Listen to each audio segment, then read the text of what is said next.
Centro de Innovación y Conocimiento. Índice catedrático.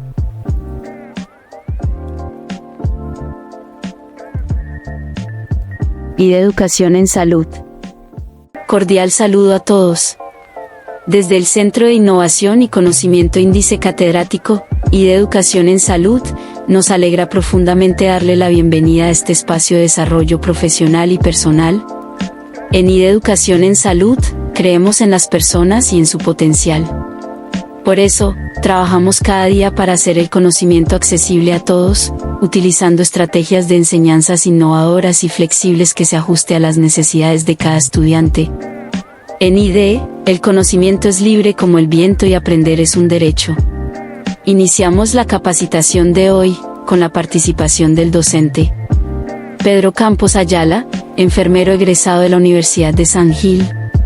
Pedro se ha desempeñado como docente formando profesionales del área de salud, en donde se ha caracterizado por la integración de principios prácticos en las competencias teóricas que imparte. En su carrera profesional, ha trabajado en instituciones de prestigio como Hospital Regional de San Gil, donde se ha desempeñado en diferentes servicios. Los invitamos a vivir una experiencia única de aprendizaje. Por favor, mantengan los micrófonos apagados para una mejor experiencia y sigamos las indicaciones del docente para el desarrollo de las actividades.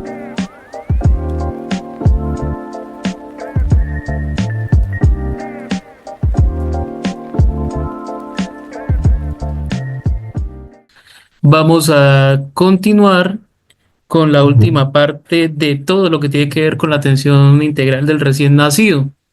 Entonces habíamos visto hasta el momento todo lo que tiene que ver con la atención, con los derechos que tiene un recién nacido como ciudadano, en este caso colombiano, pero al igual que en Colombia, si hay gente conectada de otro país, igualmente hay derechos constitucionales en cada una de las regiones donde nace una persona. Entonces es importante que tengamos ese conocimiento para poder hacer valer los derechos de cada individuo. Entonces continuamos aquí con la atención integral del recién nacido con riesgo de patologías comunes. Entonces, ¿cuáles patologías vamos a ver? Entonces, una de las más comunes son los recién nacidos prematuros y con bajo peso. Entonces, ellos requieren una atención especializada. Son pacienticos que, pues, por haber nacido antes de tiempo, prematuros, requieren ciertos cuidados que no se pueden proveer en la casa. Entonces, son bebés que hay que hospitalizar muchas veces en un servicio de pediatría y en otros casos en servicio de unidad de cuidados intensivos neonatales, las famosas UCIN. Entonces, ¿de qué depende? Mucho depende del estado de salud de este recién nacido. Entonces, vamos a desglosar los conceptos de prematuridad, bajo peso al nacer, muy bajo peso al nacer y extremo bajo peso al nacer. Entonces, prematuros son todos los bebés que nacen antes de las 37 semanas, implicando la inmadurez fisiológica. ¿Qué quiere decir? Que no hay todavía suficiente madurez para todo el complejo de funciones que tenemos los seres humanos. Entonces, son individuos que requieren de una atención especializada, de un cuidado especializado, pues para mantenerlos con vida mientras sus órganos terminan de desarrollarse a medida que van pasando los días. El bajo peso al nacer, lo conocemos por las siglas BPN, son recién nacidos que pesan menos de 2.500 gramos y se aumenta el riesgo de complicaciones.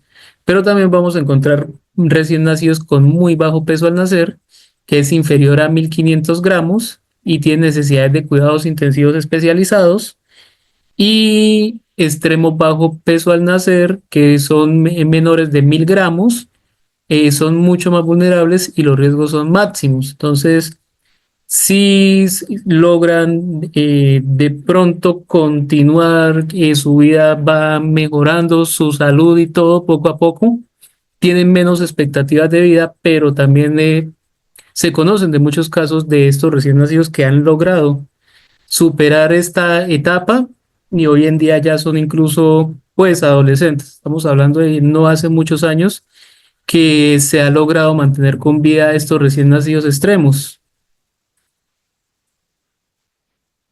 Entonces, los cuidados especiales de los prematuros, entonces, son cuidados muy específicos que están más relacionados con toda la atención de enfermería. Obviamente, el rol del neonatólogo, de los médicos pediatras, es importantísimo, puesto que ellos son los que dan las indicaciones, pero el rol de enfermería es crucial, es demasiado elemental. ¿Por qué? Porque pues somos los enfermeros quienes estamos pendientes, monitorizamos continuamente a estos recién nacidos, ¿sí? Entonces miramos toda la parte de signos vitales, frecuencia cardíaca, respiratoria, oxigenación. Aparte, pues revisamos el control de apneas. Son como ellos apenas están empezando a utilizar su sistema respiratorio, ellos tienden a veces a hacer periodos de apnea. Entonces, ¿qué es la apnea? Es cuando dejan de respirar durante algunos segundos. Entonces, por ejemplo, se usa mucho el medicamento cafeína para estimular la respiración y reducir los episodios de apnea. También hacemos balance hídrico. Entonces, rigurosamente registramos tanto los líquidos que administramos, ya sean parenterales por vías intravenosas o enterales, ya sean por vía oral o por sondas, y también los líquidos que elimina el bebé. Entonces, ya sea que tenga de pronto algún tipo de sondas o drenajes o sencillamente en el pañal. Y esto pues hacemos el balance de los líquidos, hacemos el balance urinario, así podemos identificar si el bebé está eliminando la cantidad suficiente de orina, en fin, todo lo que tiene que ver con el balance hídrico. Y la vigilancia neurológica, entonces, en esto que determinamos, los reflejos, movimientos, el estado de alerta del niño, si hay disfunción neurológica temprana, ¿sí? Y es importante, ¿por qué? Porque pues esto nos va a determinar si hay viabilidad dentro del cuidado que le estamos proveyendo a este recién nacido. Eh, También como enfermeros, como equipo de enfermería, vamos a hacer estimulación sensorial. Entonces, el tacto debe ser suave, podemos colocarle música relajante, luz tenue, y esto pues va a favorecer la estabilidad y el desarrollo neurosensorial de ese recién nacido. También el posicionamiento o en nido. Entonces, sobre todo en las UCIs manejamos lo que es el nido. ¿Sí? Generalmente lo hacemos con cobijas y lo que hacemos es una especie de nido para que el bebé pues esté más cómodo y de paso también se mantenga el calor. Esto simula un ambiente uterino, proporciona seguridad y mejora el control motor de ese recién nacido. Se evita la estimulación excesiva, entonces se evitan los ruidos, se reducen al máximo las luces intensas. ¿Esto para qué? Para prevenir el estrés y el deterioro del desarrollo de este recién nacido. Y también, pues, esto ya es parte de otra especialidad, que es la fisioterapia neonatal, donde los terapeutas se especializan, pero en todo lo que es la movilización suave para mantener el tono muscular y prevenir complicaciones articulares. Entonces, por ser pacienticos que están todavía en un estado de encamamiento, entonces es importante también todo lo que es la movilización, pero debe ser una movilización hecha por un profesional que provea el suficiente estímulo, pero no el sobreestímulo, para que este recién nacido poco a poco empiece a adaptarse. La alimentación también es supremamente importante, entonces puede haber tanto por leche materna como por suplementos. ¿Esto de qué depende? Mucho depende. Uno, del estado como tal del bebé. Dos, de la producción materna. Tres, del estado de salud materno. Entonces, sabemos, por ejemplo, si es una madre VIH positivo, no le podemos dar leche materna a ese bebé. Entonces ya tendríamos que usar fórmulas complementarias.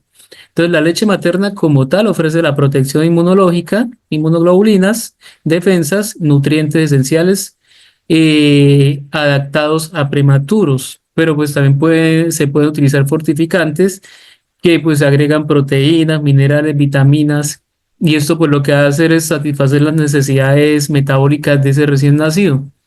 También está la alimentación enteral, que pues se usa ya por medio de sondas orogástricas generalmente, en algunos casos nasogástricas, cuando el bebé no puede succionar directamente. Entonces, ya pues cuando no hay un reflejo de succión, cuando es un prematuro extremo, generalmente pues se hace por vía enteral. Y la nutrición parenteral, que ya son casos extremos, se administran nutrientes por vía intravenosa para asegurar el crecimiento y mantener un peso adecuado para ese recién nacido. Entonces aquí vemos, por ejemplo, varias marcas de leche. Está, por ejemplo, la Similac, que es bastante conocida en los ambientes hospitalarios. Está la Nidina de Nestlé, la Nutribaby, la Nutriben, la NAN, la Nutrilon, la Enfobaby o Enfobebé. ¿De qué depende? Pues eso también depende del concepto de nutrición, nutrición clínica, la nutricionista, depende de la orden médica y de las metas que busca como tal la forma terapéutica. Entonces, no somos los enfermeros quienes definimos qué tipo de leche le vamos a dar a ese recién nacido, sino que es el especialista, ya sea en pediatría o en nutrición.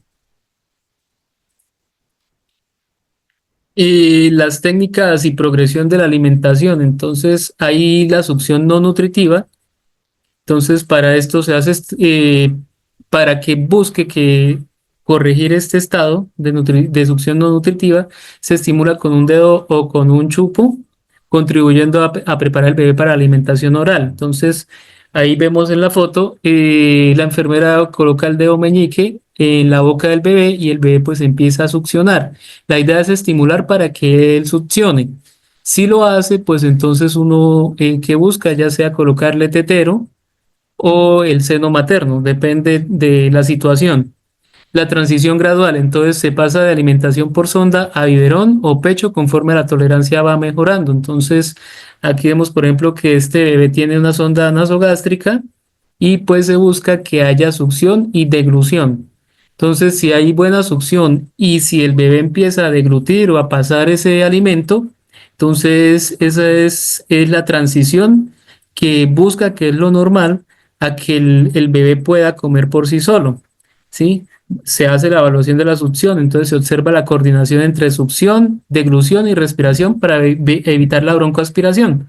Entonces, ahí es supremamente importante poder determinar si el bebé está succionando, pero a la vez está deglutiendo sin que se le pase este alimento hacia los pulmones.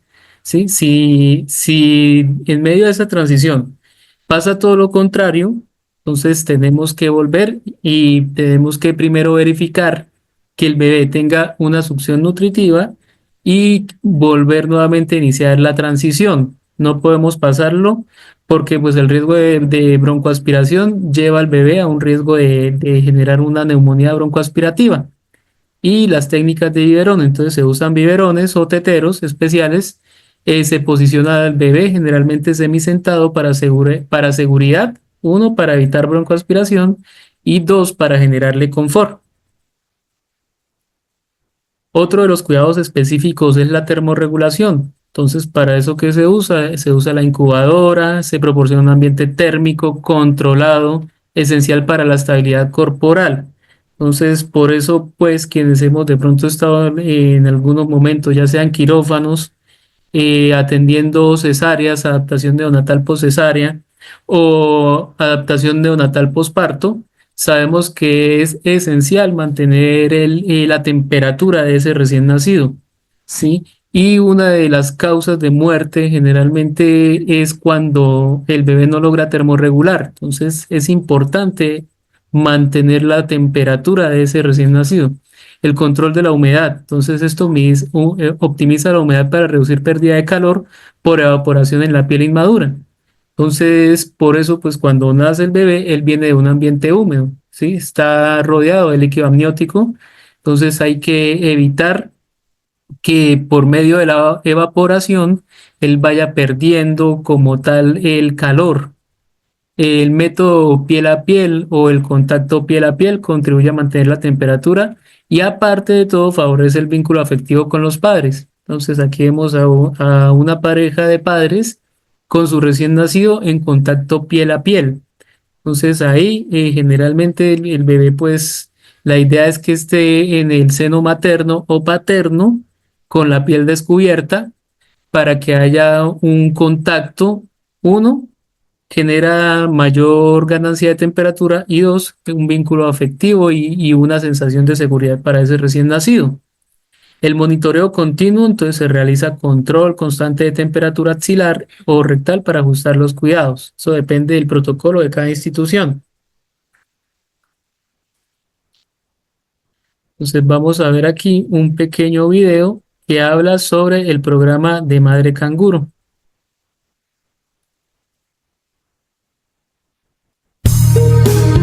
Método Madre Canguro.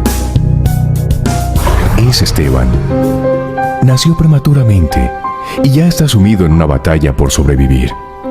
Su cuerpo no alcanzó a desarrollarse completamente y ahora tiene que terminar ese proceso por sí mismo, fuera del útero materno y en la soledad de esta incubadora. Tendrá que luchar por mantener estable la temperatura de su cuerpo, algo que le quita tanta energía que puede afectar seriamente el desarrollo de órganos tan importantes como el cerebro, sus ojos y sus oídos. En la incubadora, Esteban permanece aislado del contacto humano y rodeado de ruidos muy diferentes a las voces a las que estaba acostumbrado o a las canciones de cuna que podrían arrullarlo. Ella es Carolina. Nació en las mismas circunstancias de Esteban. Salió temprano del hospital y en lugar de la incubadora, su mamá se encarga de proporcionarle la temperatura que necesita, manteniéndola en contacto permanente piel a piel. Carolina recibe minuto a minuto el amor y la atención de su madre. Se alimenta de su seno, duerme bien y llora menos, lo que estimula su crecimiento y le ofrece mejores opciones de desarrollo. Esta alternativa de cuidado humanizado para el bebé prematuro y de bajo peso al nacer se conoce como Método Madre Canguro. El Método Madre Canguro nació en Colombia en 1978 en el Instituto Materno Infantil de Bogotá, Colombia, como una alternativa para lograr la supervivencia de estos niños y ofrecerles una mejor calidad de vida. Fue ideado por el doctor Edgar Rey Sanabria y posteriormente desarrollado por los doctores Héctor Martínez y Luis Navarrete. Hacia el año 1989, la doctora Nathalie Charpak encuentra que este método era muy interesante, pero había sido difundido de una manera empírica y no científica, por lo cual era muy criticado, pues se consideraba ponía en riesgo a los prematuros al enviarlos tan tempranamente a casa.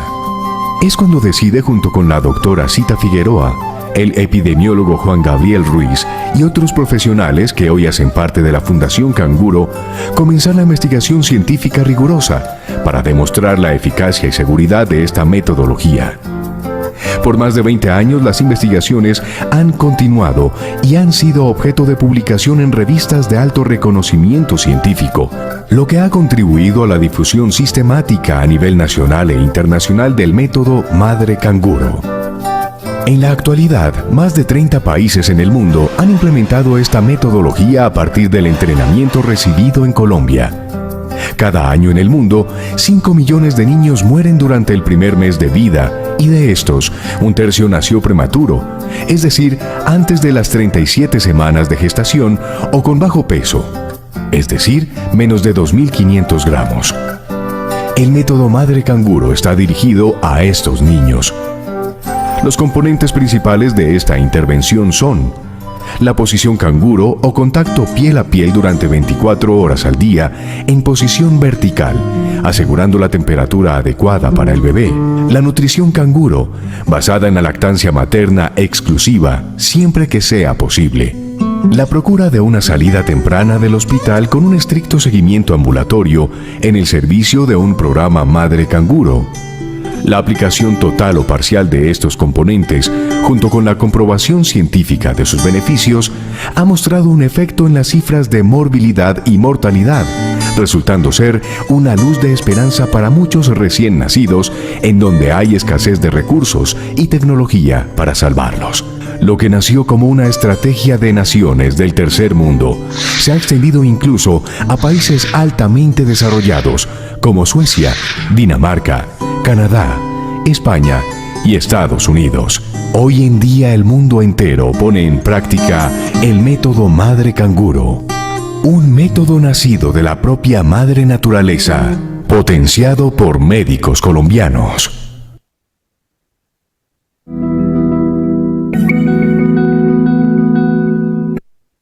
Bueno, aquí con orgullo puedo decir que gracias a médicos colombianos fue que se incentivó el programa. Inicialmente fue muy experimental, pero dio resultados muy convenientes para los recién nacidos prematuros y pues de esta manera se logró expandir hacia el resto del mundo.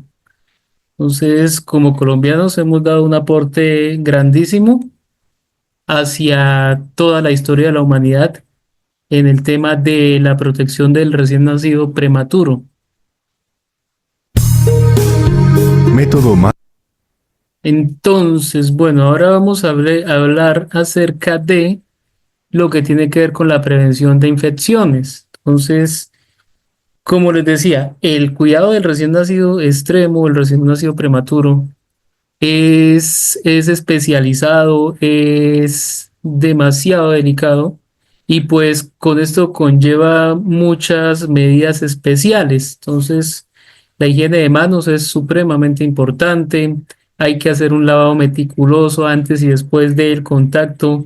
Esto para evitar la transmisión de gérmenes, de infecciones cruzadas, medidas de aislamiento. Entonces hay que aplicar protocolos que reducen el riesgo de contagio dentro de la unidad neonatal. El uso de antibióticos, muchas veces profilácticos, ¿sí? No quiere decir que el bebé esté infectado, pero se usan antibióticos profilácticos para prevenir riesgos, ya sean de infecciones graves o también para prevenir secuelas. Y la vacunación temprana, entonces se inicia el esquema de vacunación según la edad cronológica para la protección futura. Entonces, todo esto pues va muy relacionado con toda la prevención de infecciones, con la protección específica de estos recién nacidos. Y el rol de enfermería, entonces, el enfoque es holístico, quiere decir integral, ¿sí? Atendemos necesidades físicas, emocionales y sociales del bebé y de la familia con sensibilidad. Entonces, eso es lo que de pronto nos caracteriza a nosotros como equipo de enfermería. Aparte, fomentamos la comunicación efectiva, el diálogo abierto, empático, que permita la atención integral y resolución de dudas. Muchas veces son mamás primerizas que no tienen ni idea de cómo cuidar a su recién nacido, pero pues nosotros como enfermeros, como educadores, por naturaleza que somos, somos quienes más estamos en contacto también con estos pacienticos. Tenemos el criterio de poder educar a estas familias, a las comunidades, en fin, dependiendo de las necesidades individualizadas. Brindar información clara, entonces esto es educación continua, sobre todo lo que tiene que ver cuidado, seguimiento y detección de signos de alarma. Y el apoyo emocional, que es también supremamente importante. Entonces, no podemos únicamente limitarnos al cuidado físico de ese recién nacido, sino que también el acompañamiento que damos a los padres durante todo este proceso y también promoviendo la fortaleza, ¿sí? Entonces, si vemos enfermería no es solamente el cuidado físico, sino también es el cuidado de la salud mental de la familia, de los padres que están sufriendo un proceso de adaptación de su recién nacido. ¿Cuáles son las infecciones frecuentes en el recién nacido? Entonces, hay varias infecciones. Está la sepsis neonatal, una de las más comunes. Es un síndrome clínico caracterizado por signos y síntomas de infección sistémica. Se confirma al aislarse por medio de hemocultivos. Entonces, se pueden encontrar bacterias, hongos o virus y se manifiesta dentro de los primeros 28 días de vida. Entonces, neonato se considera hasta el día 28 de vida. Epidemiológicamente, ¿qué dice? La frecuencia es variable, puede ser de 1 a 4 niños por cada 1000 nacidos vivos. De ingresos a unidades de cuidados intensivos neonatales, entre el 8 y el 10% del total de los ingresos. La frecuencia aumenta al disminuir la edad gestacional, o sea que entre más rápido nazca, entre menos semanas gestacionales tenga, mayor es la frecuencia de ingresos. Y la mortalidad global, o sea, a nivel mundial, es de un más o menos 25%. Las causas pueden ser por bacterias, por hongos o por virus. Entonces, bacterias gram positivas como el estreptococo beta hemolítico tipo B, el Staphylococcus aureus, el Enterococcus, el Listeria monocytogenesis, las Staphylococcus pneumoniae, el Staphylococcus epidermidis. También pueden haber bacterias gram negativas como la E. coli, la Klebsiella, las pseudomonas, hongos como las cándidas que generan candidiasis y virus que son menos frecuentes como los rotavirus, adenovirus y enterovirus. Entonces, pues esto es como a nivel general y pues son como las causas que más se ven. ¿Cómo se clasifican? Entonces, hay sepsis de transmisión vertical causadas por gérmenes procedentes del canal genital materno que contaminan al feto por vía ascendente o por contacto en el parto con secreciones contaminadas. ¿Sí? Por ejemplo, entonces aquí nos devolvemos. El estreptococo beta hemolítico. Entonces, hoy en día vemos que muchas maternas antes del parto, en el tercer trimestre de embarazo, se hace un frotis vaginal y anorrectal para identificar si de pronto ahí se encuentran bacterias Streptococcus B, tipo B, y pues se da un tratamiento antes del nacimiento, cuando está programado por vía vaginal. La sepsis de transmisión nosocomial entonces está relacionada es con el cuidado en el hospital. Se derivan del contagio por gérmenes procedentes del entorno hospitalario, generalmente por las UCI neonatales, que pues colonizan al neonato a través del contacto con el personal sanitario o material contaminado. Entonces, está relacionado es con la atención hospitalaria. Y las sepsis comunitarias se debe al contagio del recién nacido en su domicilio y son poco frecuentes, pero igual existe el riesgo. Entonces, una de las recomendaciones mayores que da, por ejemplo, eh, algunos pediatras es que el recién nacido no reciba tantas visitas y si recibe las visitas, que la visita no esté alzando al bebé, precisamente para evitar este tipo de infecciones. Entonces, encontramos la sepsis neonatal temprana y la sepsis neonatal tardía. ¿Cuál es la diferencia? La temprana está dentro de los 3 a 7 primeros días de vida. La transmisión generalmente es vertical. El 90% de los síntomas está entre las primeras 48 a 72 horas y la presentación es menos de 24 horas, entonces en sus formas más severas o menor de 24 horas. La tardía se presenta en los primeros 7 días. La transmisión tiende a ser más nosocomial o en la comunidad y la infección es más localizada. Los síntomas generales de cualquier tipo de sepsis es fiebre, vómitos.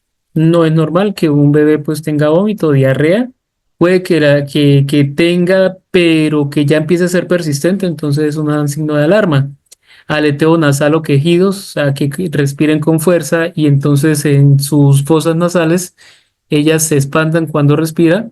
Rechazo a la alimentación, una succión débil, un síndrome de dificultad respiratoria, distensión abdominal, que tenga apnea o taquipnea, o sea, que respire demasiado rápido o que no respire, o una piel pálida y fría. Entonces, dependiendo de qué síntomas se pueden encontrar o percibir en ese recién nacido, inmediatamente tenemos que acudir al médico. Entonces, ahora, eso pues si llega a pasar en la casa, o sea, sería una sepsis neonatal tardía, pero si es temprana, pues se identifica por medio del equipo de enfermería. También podemos ver al bebé con bradicardia o taquicardia, hipotensión, una frecuencia cardíaca mayor a 160, irritabilidad, temblores, hipotonía, llanto, ictericia, entonces que el bebé se ponga amarillo o que haga hipoglicemia o hipercalcemia. Entonces, cualquiera que sea como tal el signo que se logre identificar, pues ahí hay que inmediatamente tratar. Deben estar presentes dos o más de los siguientes signos. Entonces, temperatura mayor a 38 o menor a 36 grados. Una frecuencia cardíaca mayor a 140 latidos por minuto, con frecuencia respiratoria mayor a 60 respiraciones por minuto. Y un examen de sangre sería entonces en este caso un cuadro hemático con un recuento de leucocitos mayor a 12.000 o menor a 4.000 o fórmula con más del 10% de forma jóvenes, entonces abastonados. Entonces, depende de lo que el pediatra logre identificar, entonces ya pues se dará como tal un diagnóstico claro de una posible sepsis neonatal. El diagnóstico pues se hace por medio de la clínica del paciente, o sea, lo que el paciente presenta, las pruebas complementarias, entonces vamos a encontrar un cuadro hemático, bioquímica, una proteína C reactiva, que es un reactante de la fase aguda, PCT, IL-6, cultivos periféricos hemocultivos, entonces radiografía de tórax si hay distrés respiratorio, o sea, que el bebé tenga dificultad respiratoria, una punción lumbar si hay sospecha de meningitis. Entonces también todo depende del cuadro clínico como tal. Entonces, dependiendo del cuadro clínico, pues el médico ordenará ciertos exámenes, se hará la revisión y pues se podrá identificar como tal el tipo de sepsis y el manejo o tratamiento que se va a dar. El tratamiento temprano precoz, entonces el ingreso en la unidad de neonatología para monitorización y terapia intravenosa es importante. No podemos esperar que el bebé se nos complique, sino que se puede hacer de manera temprana. Se debe hacer una estabilización hemodinámica, entonces mirar frecuencia cardíaca, respiratoria, tensión arterial, oxigenoterapia si es el caso, antibiótico-terapia también si es el caso. De esta manera, pues vamos a prevenir como tal consecuencias funestas para este recién nacido.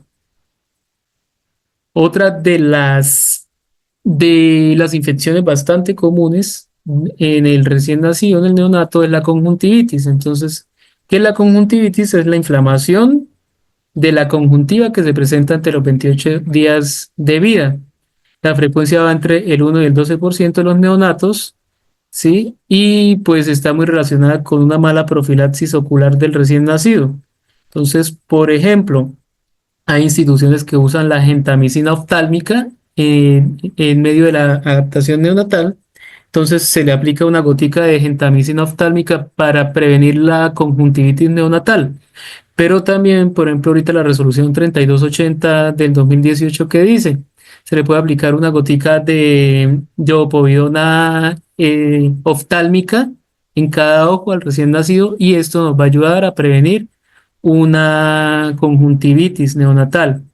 ¿Cuáles son los agentes? La Neisseria gonorrea, la clamidia, trachomatis, la E. coli, los estafilococcus aureus y las pseudomonas aeruginosa. El cuadro clínico, entonces hay hiperemia conjuntival, secreción ocular, edema palpebral. El diagnóstico, pues, generalmente es clínico, solamente con mirar los ojitos del bebé, pues ya sabemos que tiene una posible infección, si vemos secreciones. Se hace cultivo de la secreción, ¿sí? Para saber exactamente qué tipo de agente es y pues con base a eso el tratamiento. Las conjuntivitis pueden presentar algunas complicaciones como la dacrocistitis, que es inflamación de los sacos conjuntivales, la queratitis necrotizante, que lo que hace es necrosar como tal la queratina del ojo, y la panoftalmitis, que es la inflamación de todo el conjunto ocular como tal.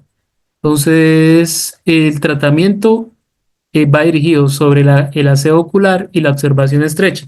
Entonces, como enfermeros, lo que tenemos que hacer, entre otras cosas, y el tratamiento antibiótico, entonces es el aseo, ¿sí? Que es supremamente importante. ¿Cómo lo vamos a hacer? Con una gasita estéril que impregnada de solución salina, se limpia todo el canto del ojo desde la parte interna hacia la parte externa. De esta manera. buscando eliminar pues todo el exceso de secreciones. Los tratamientos dependen del agente etiológico, lo que se haya encontrado. Entonces el médico determina cómo se le va a dar y pues nosotros como enfermería vamos a administrar esos tratamientos. Otra de las complicaciones es la onfalitis, que es la inflamación e infección del ónfalo. ¿El ónfalo qué es? Es como tal lo que llamamos el ombligo. El ombligo o el cordón umbilical que queda en ese recién nacido. Entonces es el proceso infeccioso agudo del muñón umbilical, ¿sí? Muñón porque va cortado. Más o menos se produce en el 0.7% en países desarrollados y 6.18% en países en vías de desarrollo. La etiología entonces puede ser por Staphylococcus aureus, epidermidis, el Streptococcus, la E. coli, la Klebsiella, las Pseudomonas aeruginosa y los Clostridium difficile. En el 10% de los casos es polimicrobiano, o sea que es al menos por dos o más agentes infecciosos. Y pues también por este lado, por el muñón umbilical, es la vía de entrada fundamental de el tétanos. El cuadro clínico, entonces, edema, pues vamos a ver ese ombligo inflamado con eritema, enrojecido en la parte periumbilical, entonces alrededor del ombligo. Vemos aquí en la segunda imagen que está demarcado, ¿sí? Y pues ¿para qué nos sirve esa demarcación? Para saber si esa infección está avanzando o se quedó ahí, ¿sí? ¿Y de qué depende? También del tratamiento que se le da. También pues va a presentar dolor a la palpación, entonces que uno manipule ese muñón umbilical y el bebé llore, ¿sí? Puede que haya o puede que no haya secreción fétida, con o sin presencia de signos sistémicos. Sin embargo, pues es demasiado importante verificar que ese muñón umbilical vaya por buen camino, que no presente ningún signo de infección. El diagnóstico se hace de manera clínica mirando signos y síntomas, cultivo de secreciones, en caso tal, biometría hemática completa, plaquetas, BSG, velocidad de sedimentación globular y hemocultivo. Complicaciones puede haber entonces una onfalitis, llevar al bebé a una sepsis neonatal, una osteoartritis, una celulitis de la pared abdominal, una trombosis, una degeneración cavernomatosa de la vena porta con hipertensión portal secundaria. Eso pues no son tan frecuentes, pero pueden pasar. El tratamiento, entonces, la mayoría de los casos mejora con el aseo local, con agua, jabón y en caso tal con yodo, con isodine o yodopovidona. No se recomienda utilizar antibiótico local y si hay sospecha de sepsis, por ejemplo, los médicos lo manejan con dicloxacilina más amikacina. De tópico se usa mupirocina, bacitracina o ungüento de cloranfenicol.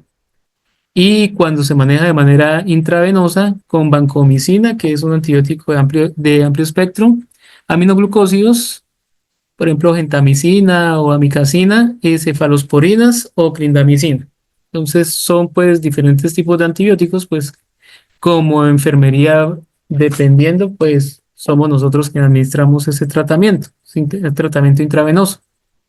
Otra de las complicaciones es la ictericia neonatal, que es una coloración amarillenta de la piel y las mucosas que traduce un exceso de bilirrubinas circulantes y que refleja un desequilibrio temporal entre la producción y la eliminación de bilirrubina.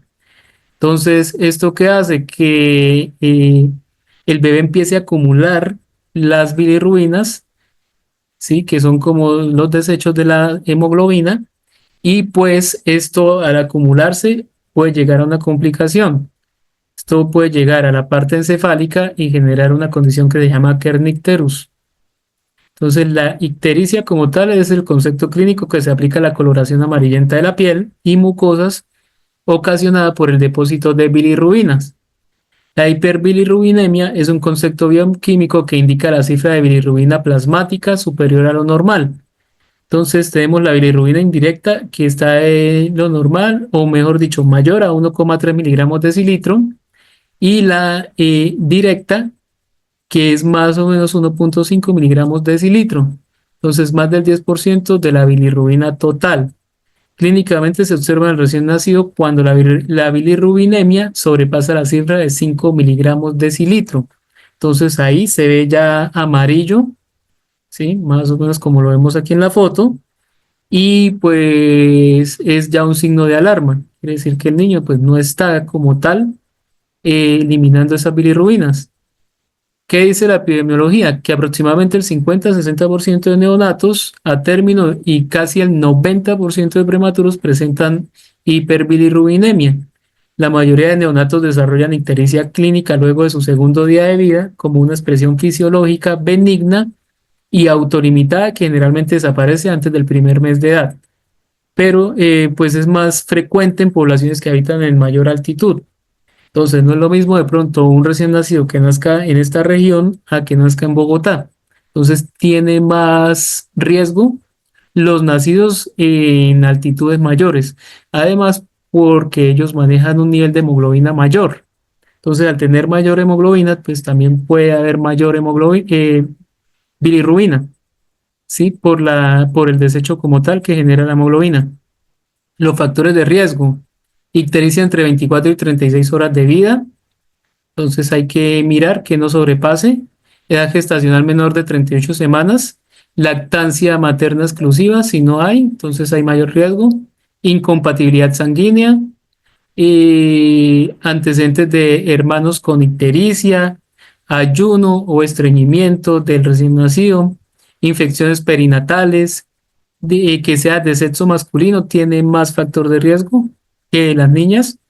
La preeclampsia materna, uso por la madre de cloranfenicol o sulfas, ¿sí? Son medicamentos, administración de oxitocina a la madre durante el parto. Entonces, todo esto genera pues mayor riesgo de que haya una hiperbilirrubinemia neonatal. Las manifestaciones clínicas, entonces, la ictericia se observa cuando los niveles séricos de bilirrubina sobrepasan los 5 miligramos de decilitro. Se evalúa la ictericia con el neonato totalmente desnudo y el ambiente bien iluminado. Entonces hay que mirar que haya un ambiente con buena luz para poder determinar si hay ictericia o no hay. La ictericia progresa de manera cefalocaudal o craneocaudal, o sea, de cabeza hasta los pies.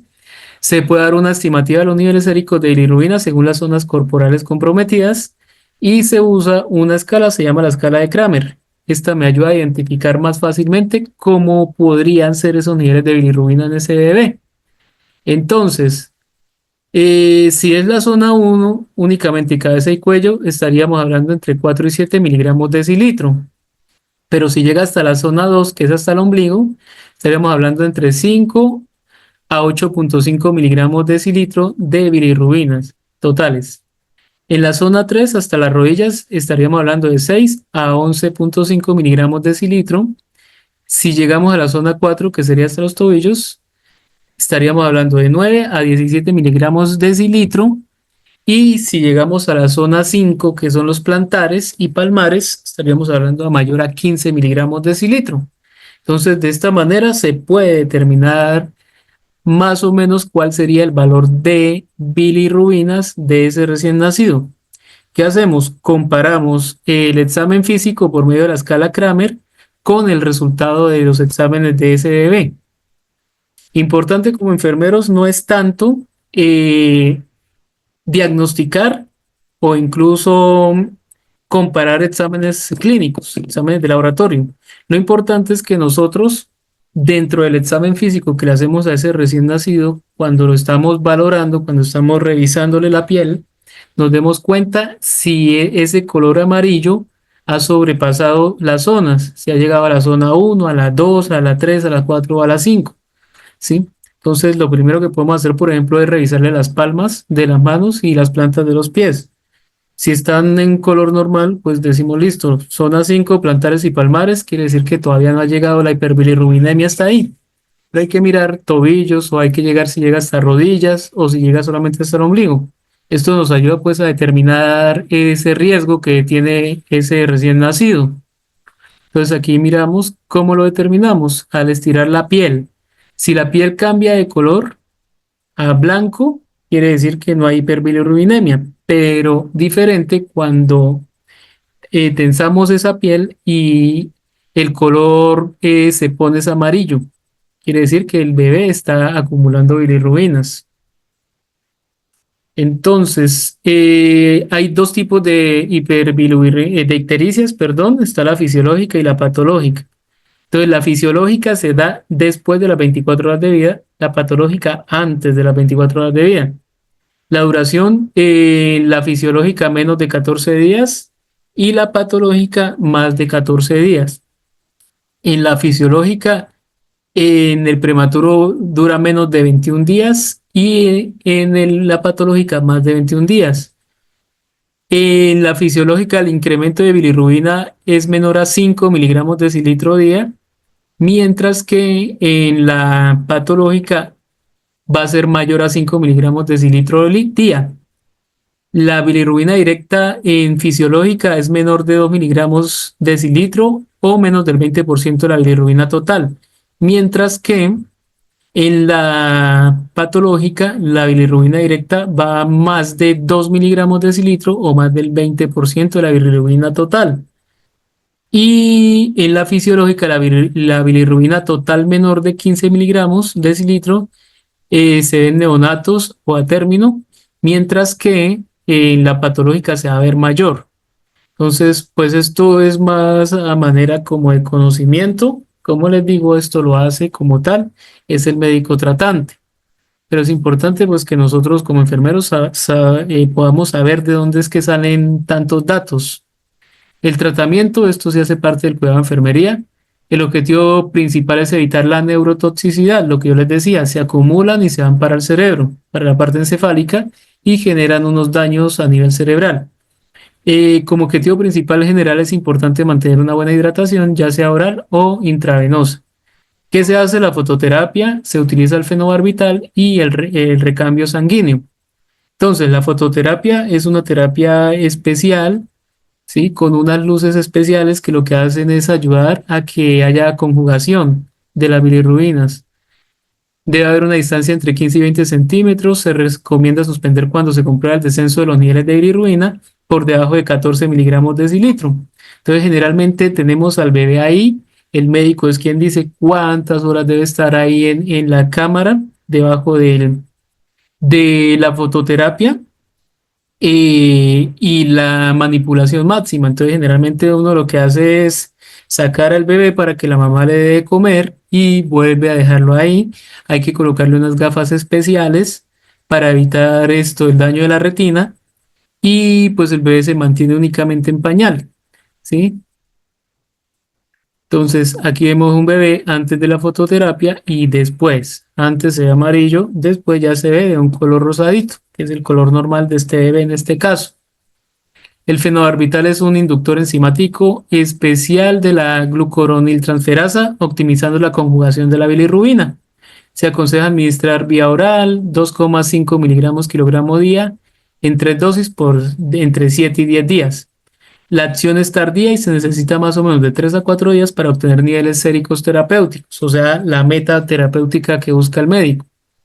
Y el recambio sanguíneo, que es la sanguinotransfusión, entonces se hace en el caso de que las dos anteriores no hayan servido. Entonces lo que se hace es, en pocas palabras, cambiarle la sangre del bebé.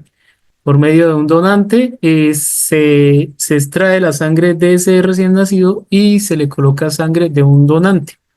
Y esto pues lo que busca es que haya esa estabilidad eh, de la bilirrubina del recién nacido.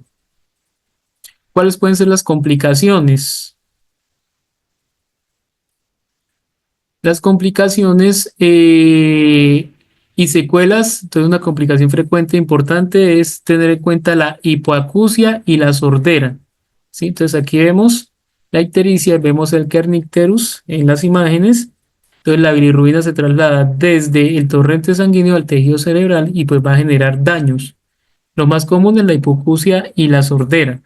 La complicación más grave es la encefalopatía bilirrubínica, el kernicterus o toxicidad crónica con parálisis cerebral y el retraso mental. Entonces, por eso es que es supremamente importante que nosotros como enfermería estemos pendientes de ese recién nacido para evitar este tipo de complicaciones. Las Bueno, listo. Entonces hasta aquí llega el tema del manejo de la parte de la ictericia neonatal. Pues ahora vamos a ver las urgencias comunes. Entonces, las emergencias neonatales representan situaciones críticas que requieren atención inmediata. Las más frecuentes pueden ser la hipoglicemia, la apnea, la aspiración de meconio y las convulsiones. Y pues que es importante reconocerla rápidamente, los signos de alarma, para intervenir oportunamente a ese recién nacido y mejorar el pronóstico, ¿sí?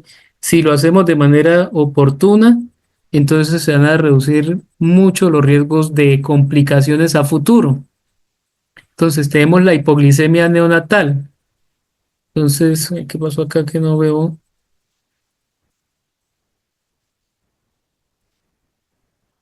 Entonces, ¿qué es la hipoglicemia neonatal? Es que los niveles séricos de glucosa en la sangre son menores a 40 miligramos decilitro durante las primeras 24 horas de vida. Entonces vamos a ver un bebé muy adormecido, irritable, con un llanto débil, tembloroso, posiblemente cianótico, o sea, una coloración azulada de su piel.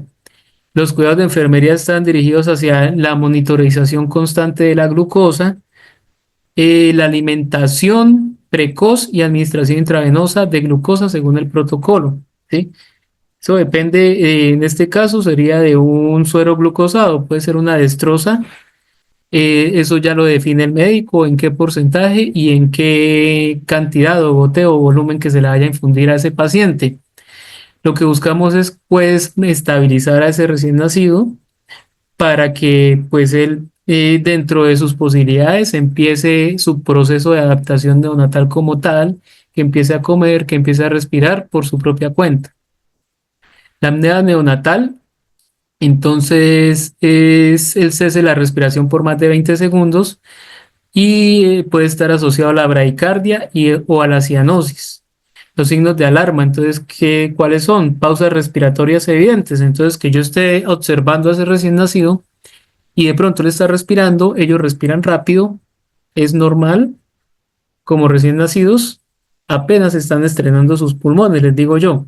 Entonces están estrenando pulmones, apenas los están usando por primera vez y entonces, como tal, lo importante es que se mantenga una frecuencia respiratoria. Si yo observo que ese recién nacido no está respirando, entonces eso es un signo de alarma, ¿sí? Y si esas pausas respiratorias duran más de 20 segundos, eso ya me está indicando que hay una apnea neonatal. La coloración azulada de piel y mucosas, o sea, una acrocianosis o una cianosis, disminución de la frecuencia cardíaca. Los cuidados de enfermería, entonces está la estimulación táctil para reactivar la respiración. Entonces son bebés que tenemos que tocarlos, moverlos para que ellos reactiven, para que empiecen a respirar por sí solos. En el caso en que haya que colocarle oxígeno, entonces se le coloca para mejorar esa oxigenación en sangre y ventilación con presión positiva en caso de que sea necesario. ¿Sí? Puede ser una ventilación mecánica no invasiva o un tipo CPAP. Depende pues también de lo que el médico defina. Nosotros como enfermeros lo que hacemos es seguir instrucciones médicas. La aspiración de meconio, entonces definición es el ingreso de meconio en las vías respiratorias del recién nacido que pueden generar obstrucción y daño pulmonar. Entonces son bebés que generalmente lo aspiran estando dentro del útero materno, todavía está en el saco amniótico y pues el meconio es la primera deposición que el bebé realiza y que debería hacer después de haber nacido.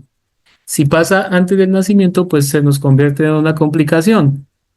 Los signos de alarma entonces son dificultad respiratoria, taquipnea, cianosis y tórax hiperinsuflado. Entonces vamos a ver un tórax grande en un recién nacido y pues eso no es normal. Los cuidados de enfermería, aspiración inmediata del meconio al nacer. Entonces son bebés que si vemos que vienen meconiados, ¿sí? Que el líquido amniótico viene de color verde durante el parto, Entonces, de una vez tenemos que tener un equipo de succión ya listo, conectado, para hacer la aspiración del meconio, aspiración de secreciones por vía intranasal y orogástrica, entonces por la boca. Entonces, vamos a pasarle esa sonda, vamos a eliminar por vía intranasal, vamos a tratar de succionar al máximo todo ese meconio que el bebé posiblemente haya aspirado. Se administra el oxígeno, se da soporte ventilatorio y en caso tal, si es necesario, la intubación. Entonces, como equipo de enfermería debemos tener presente todo este proceso por si el médico requiere el apoyo, pues ya uno sabe como enfermero que debe tener listo todo el equipamiento para una intubación en caso tal. Las convulsiones neonatales, que son otro tipo de complicaciones, es la actividad eléctrica cerebral anormal que provoca movimientos involuntarios y otros signos clínicos. Entonces, podemos ver, por ejemplo, movimientos tónico-clónicos, ¿sí? Que el bebé se pone rígido, con movimientos tipo temblores. Eh, los signos de alarma, ¿cuáles son? Movimientos tónicos, clónicos, mirada fija, apnea y cambios en la frecuencia cardíaca. Depende del tipo de convulsión. Los cuidados de enfermería, entonces monitorización continua, administración de anticonvulsivantes como por ejemplo fenobarbital y soporte respiratorio. Todo pues nuevamente depende de la indicación médica, pues nosotros como enfermeros debemos tener el conocimiento y estar entrenados para responder a cualquier tipo de situación. De todas maneras, pues todo esto se va dando desde el medio de la experiencia, ¿sí? Una cosa es contarlo aquí de manera teórica, pero en la realidad a veces hasta el más experimentado le llegan a dar mucho miedo, nervios de pues que cualquier cosa pueda llegar a salir mal. La detección rápida de signos de alarma, entonces es importantísimo que nosotros pues detectemos cualquier signo de alarma porque esto pues va a mejorar el pronóstico. Entonces la observación continua es importante, vigilar permanentemente el estado general y el comportamiento de ese recién nacido. La monitorización vital, entonces signos vitales, control de frecuencia cardíaca, respiratoria, temperatura, evaluación del color, entonces mirar si hay cambios en piel, mucosas que indiquen hipoxia o cianosis. Entonces, si yo veo que el bebé pues tiene dificultad respiratoria y se me está colocando azul o morado, ya sé que el bebé no está respirando bien, ¿sí? Entonces aquí viene la monitorización de signos vitales. Entonces, si le coloco el pulsoxímetro, una frecuencia cardíaca mayor a lo normal, mayor a 160, con eh, con una saturación de oxígeno menor a 90, entonces me está indicando que ese bebé no está recibiendo suficiente oxígeno. Y también hay que mirar la respuesta a los estímulos. Entonces, se evalúa la reacción a la estimulación táctil o auditiva para descartar alteraciones neurológicas. Entonces, si el bebé responde a esos estímulos o si no responde, y pues esto me está indicando que el bebé pues está por buena vía o hay que hacer otro tipo de procedimientos para poder mejorar su estado. El rol de enfermería, entonces la identificación temprana. Nosotros como enfermeros pues, tenemos que estar mirando a nuestro paciente, observando, detectando signos clínicos de emergencia precoces para poder generar acciones inmediatas. Aplicación de protocolos, sobre todo en las unidades neonatales. Seguir las guías clínicas para mantener la calidad y seguridad en el cuidado.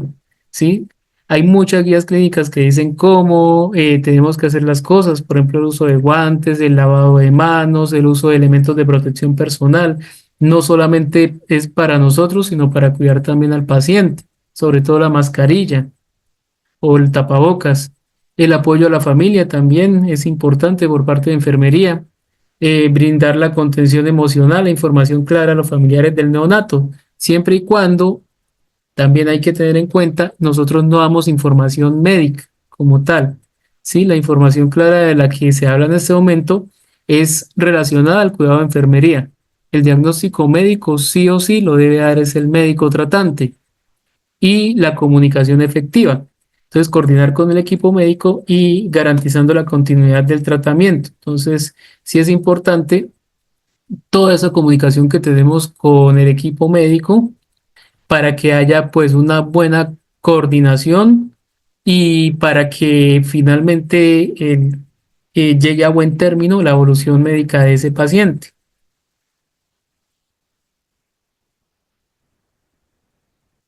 Y bueno, por último vamos a ver la cuarta unidad que es es acerca del neurodesarrollo, el cuidado humanizado y el seguimiento.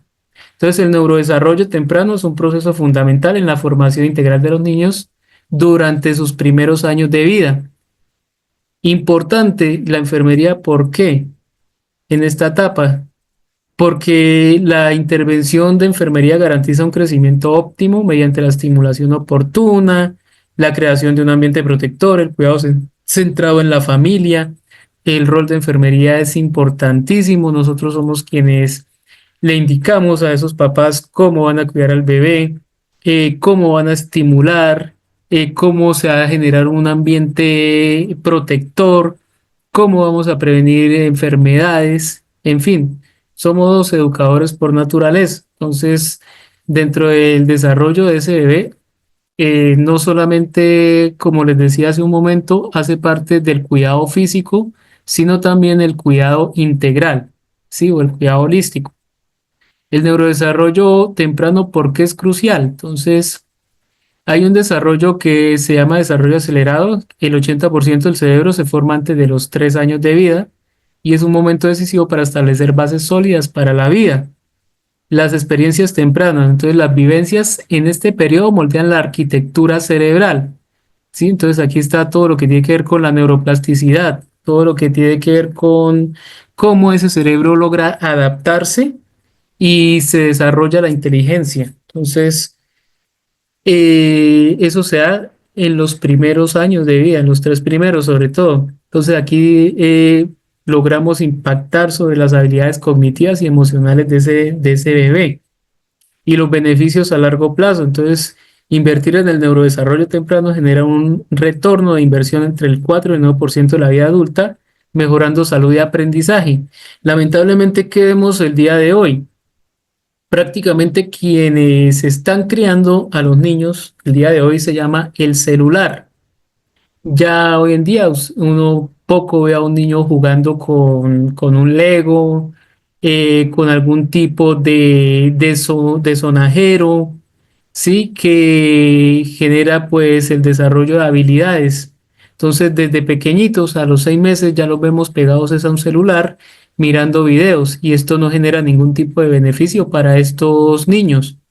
Entonces, como enfermería, nosotros somos quienes educamos, quienes les decimos a esos papás la importancia del juego, la importancia del apoyo emocional, del vínculo afectivo que debe haber entre madre, padre e hijo, del vínculo familiar, del vínculo entre hermanos, ¿sí? De toda esta plasticidad cerebral que se da, pero que está muy relacionada con el estímulo. Entonces, un celular no estimula absolutamente nada, ¿sí? Y eso es lo que nosotros debemos tratar de replantear como enfermeros.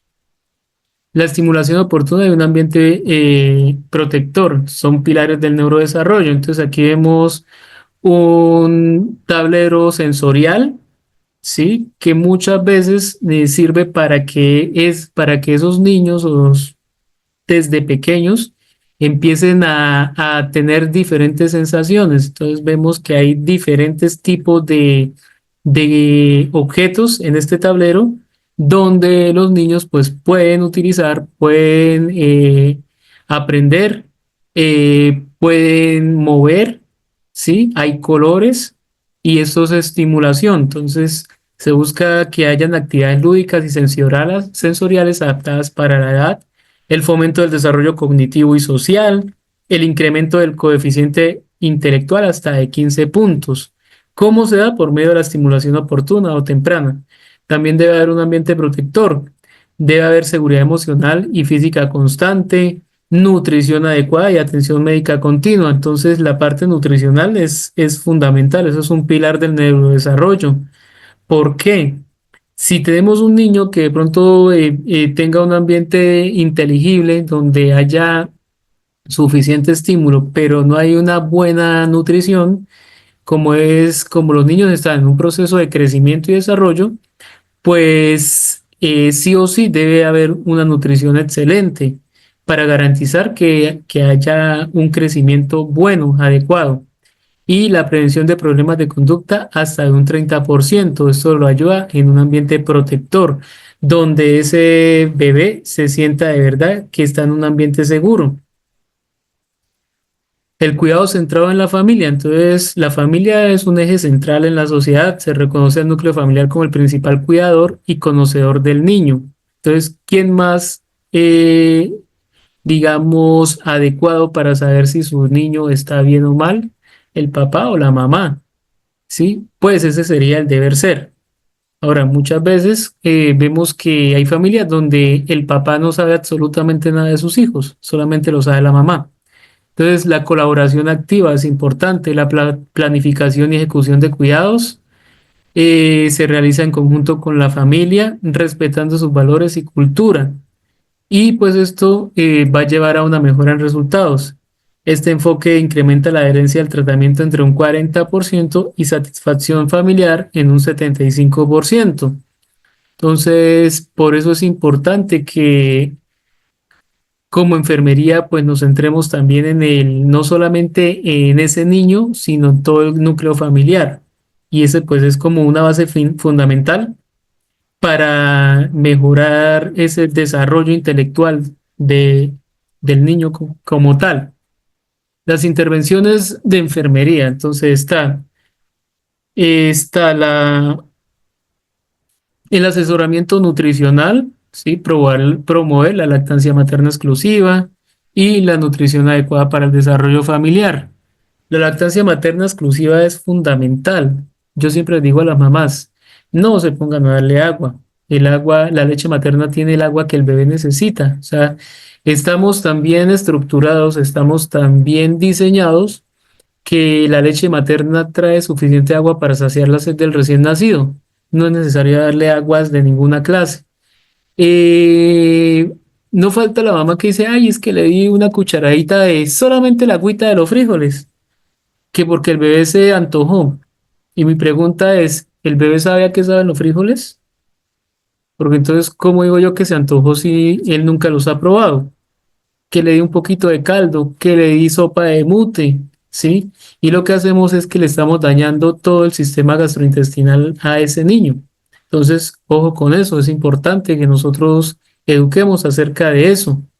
El fomento del juego y la interacción, educar sobre la importancia del juego como una herramienta de desarrollo y vínculo afectivo. La detección precoz, entonces identificar tempranamente los factores de riesgo, realizar derivaciones oportunas para evitar retrasos. Si vemos, independientemente que sea auxiliar de enfermería o enfermero profesional, si vemos que hay de pronto un niño en el cual se haya al menos la sospecha de que hay algo que no anda bien en su núcleo familiar, es importante avisar para evitar pues daños a futuro para este niño. ¿Sí? Entonces ahí va lo que tiene que ver con la detección precoz de factores de riesgo y los programas comunitarios. Entonces, implementar actividades de estimulación temprana en hogares y centros de salud. Aquí pues en Colombia existen los hogares FAMI o los hogares de bienestar familiar. Intervenciones tempranas realizadas por enfermería han demostrado reducir retrasos en el desarrollo en un 20%. ¿Sí? Entonces, el papel de enfermería sí es muy importante en todo este proceso y en este grupo etario de vida. La educación y apoyo a los padres es la clave del éxito. Entonces, talleres educativos, grupos de apoyo, materiales accesibles, visitas domiciliarias, sí, eso depende de, pues, también mucho de la integración de cada EPS, por ejemplo, aquí en Colombia. Sí, hay talleres para padres, capacitación sobre el desarrollo infantil, estrategias de crianza positivas. Hoy en día los papás no saben cómo educar a sus hijos y entonces lo que hacen es el uso excesivo de celular. Grupos de apoyo para compartir experiencias y fortalecer la confianza parental.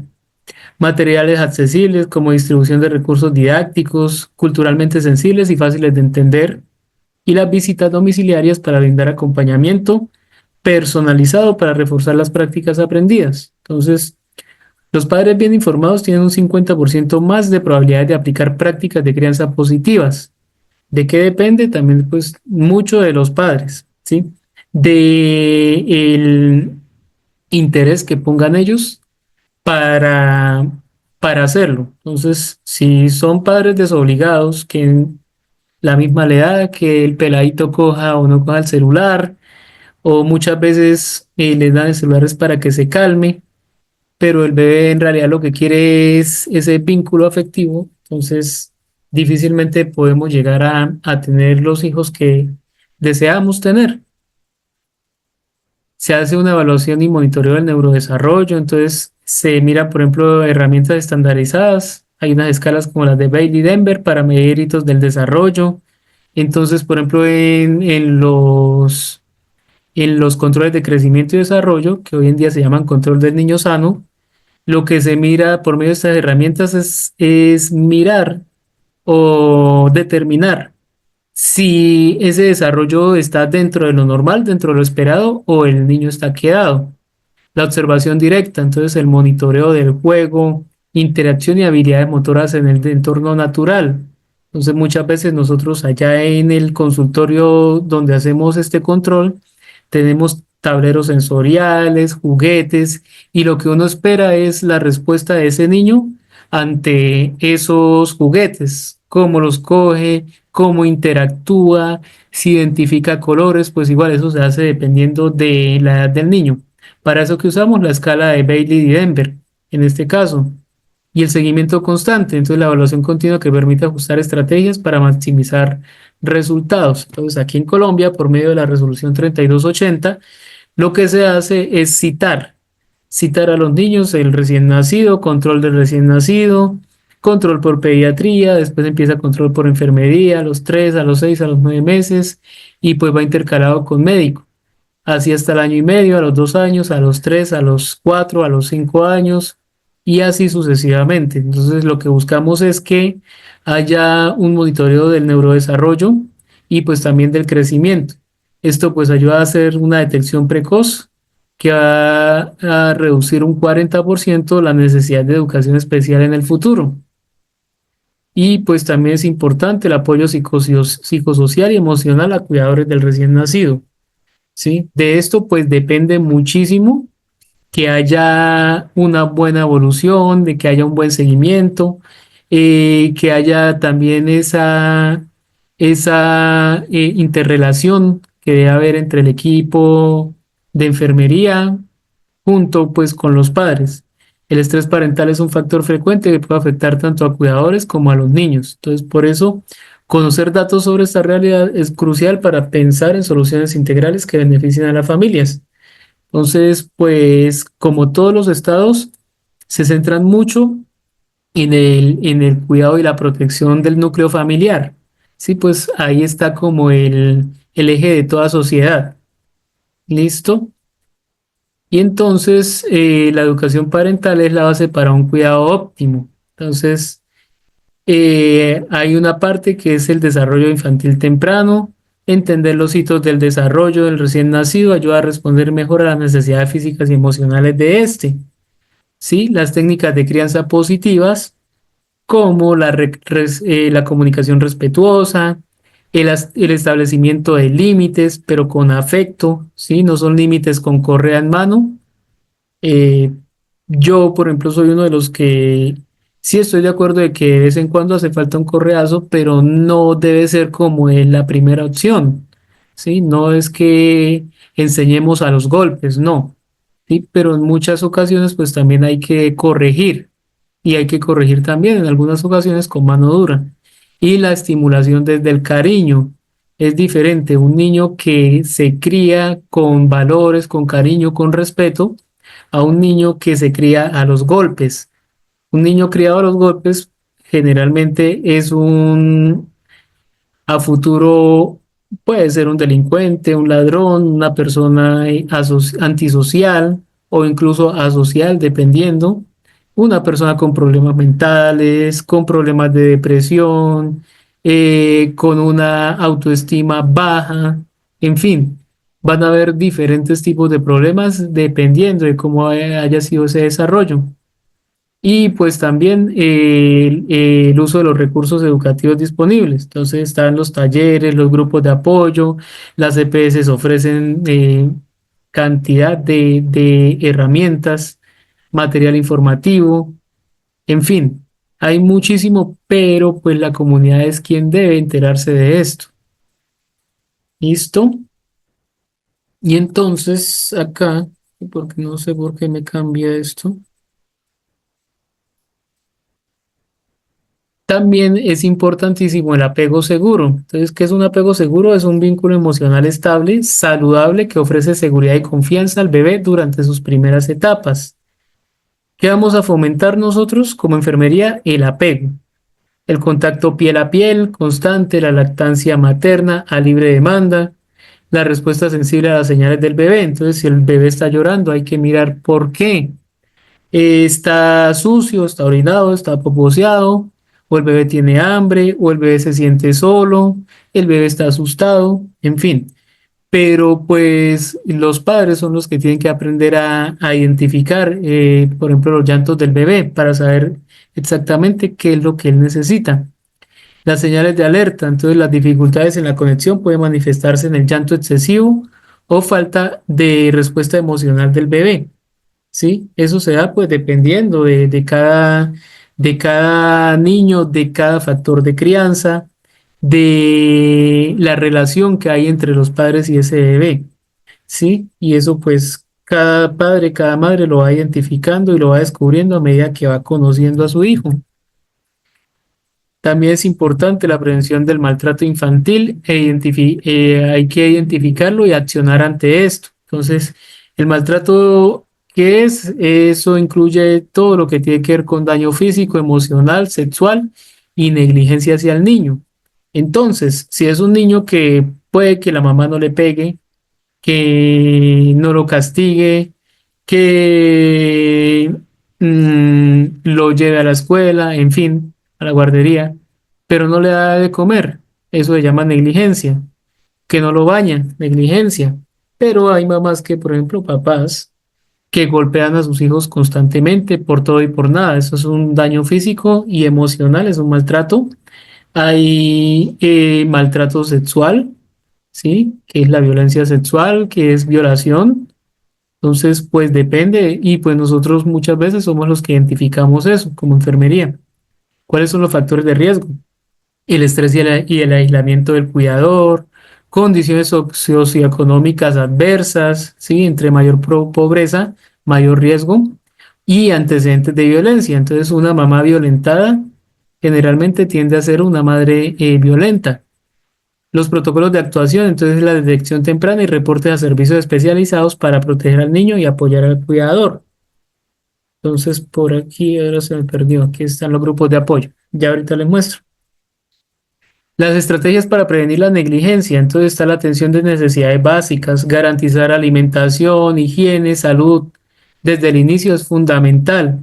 El apoyo a cuidadores en riesgo, entonces facilitar acceso y recursos sociales y educativos para quienes enfrentan dificultades y la detección temprana, entonces intervenir a tiempo previene consecuencias negativas a largo plazo en el desarrollo infantil.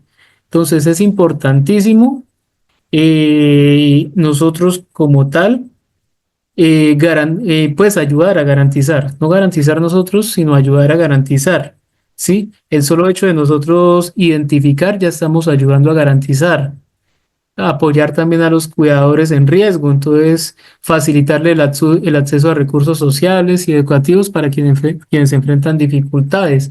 Muchas veces encontramos madres que no saben, no tienen el conocimiento. Nosotros podemos ayudar, apoyar y pues también detectar tempranamente e intervenir para evitar consecuencias negativas a largo plazo en el desarrollo infantil.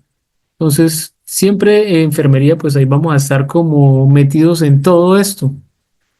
Las herramientas para manejar el estrés parental, entonces le puede uno hablar a esos papás, a esas mamás que están estresados, que ya no saben cómo. Entonces, técnicas de relajación, respiración profunda, el mindfulness y la meditación para regular emociones. Entonces, la mindfulness es como pensar en retrospectivo, tratar de calmar esa mente, sí, hacer como cosas que lo ayuden a uno a estar un poco más tranquilo, a relajar. Hablarles también del autocuidado, ¿sí? El hecho de ser madre no es descuidarse, entonces también hay que buscar tiempo para sí mismo y construir redes de apoyo sociales y efectivas, ¿sí? Entonces las redes de apoyo mayores siempre van a ser la familia, ¿sí? Pero a veces, pues cuando no se cuenta con la familia, también existen las amistades y recursos de apoyo, entonces terapia psicológica, grupos de apoyo que facilitan el manejo del estrés y fortalecen al cuidador. Importante, la red de apoyo y recursos comunitarios. Entonces, aquí en Colombia, por ejemplo, tenemos el bienestar familiar, la policía de infancia y adolescencia, las comisarías de familia, los centros comunitarios, en fin. Hay servicios de salud mental cuando estos cuidadores pues requieren intervención profesional. Organizaciones comunitarias que ofrecen apoyo emocional, talleres y asistencia socioeconómicas a familias, y pues esto también se hace como un filtro por medio de las alcaldías. Colaboración profesional y comunitaria, entonces hay un enfoque integrado que mejora el bienestar de las familias y previene los riesgos. Entonces, es importante, pues también hay un seguimiento ambulatorio al recién nacido. En la resolución 3280 se habla, el seguimiento ambulatorio del recién nacido es fundamental para garantizar un desarrollo saludable y prevenir complicaciones posibles. Esto incluye el control de crecimiento y desarrollo psicomotor, el esquema de vacunación. Además, incluye intervenciones de promoción y prevención que fortalecen la salud infantil desde los primeros días de vida. También pues es importante saber que la atención oportuna y continua permite detectar problemas tempranos, ofrecer apoyo y asegurar el futuro lleno de bienestar para los niños. Aquí tenemos las gráficas de crecimiento y desarrollo. Estas pues nos ayudan y nos guían para poder saber si esos niños se encuentran dentro de los percentiles esperados o si están más abajo o más arriba de lo esperado. Entonces ahí tenemos los percentiles 50, el 15, el 85, el 3 y el 97. ¿Sí? Eso depende, pues, son gráficos que nos provee la Organización Mundial de la Salud. Hay unos que son peso talla, eh, talla para la edad, peso para la edad, relación longitud-estatura, ¿sí? Hay varios gráficos que llevamos dentro del control de crecimiento y desarrollo. Nos ayuda uno a saber el estado nutricional, el crecimiento, nos da la posibilidad de llevar un seguimiento individualizado y detectar tempranamente o identificar si hay retraso, ya sea en el crecimiento o en el desarrollo. Aquí tenemos el esquema de vacunación. Cada país tiene pues sus calendarios oficiales. ¿Sí? Por ejemplo, México, España, Colombia, hay vacunas obligatorias y hay otras que son recomendadas. Ellas pues previenen enfermedades graves, por ejemplo, el sarampión, la poliomielitis, la tuberculosis, y pues hay una cobertura ideal. Lo que se busca es que al menos el 95% de la población esté vacunada. ¿Sí? Hoy en día es normal todavía encontrar niños no vacunados de 5 años que nunca recibieron una vacuna, por ejemplo. Aquí tenemos un esquema de vacunación del primer año de vida. Entonces, buscamos en el recién nacido vacunas para prevenir meningitis, hepatitis B.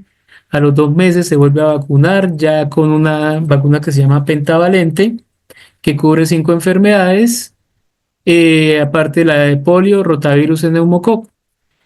A los 4 meses se repite nuevamente, a los 6 meses colocamos pentavalente, tercera dosis, poliomielitis y la influencia estacional, la primera dosis, la segunda a los 7 meses y al año nuevamente se hace una vacunación de la triple viral, varicela, neumococo y hepatitis A. Entonces ahí vemos la neumococo, por ejemplo, ya sería un refuerzo.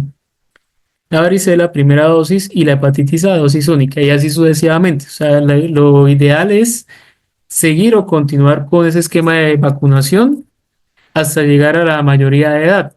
Esto pues que está garantizando que los niños pues no presenten enfermedades que pueden ser prevenibles por medio de la vacunación. Se busca la promoción y mantenimiento de la salud, el vínculo y el apego seguro, se dan consejos prácticos a los padres y están los programas de apoyo, pues, que ya lo habíamos hablado.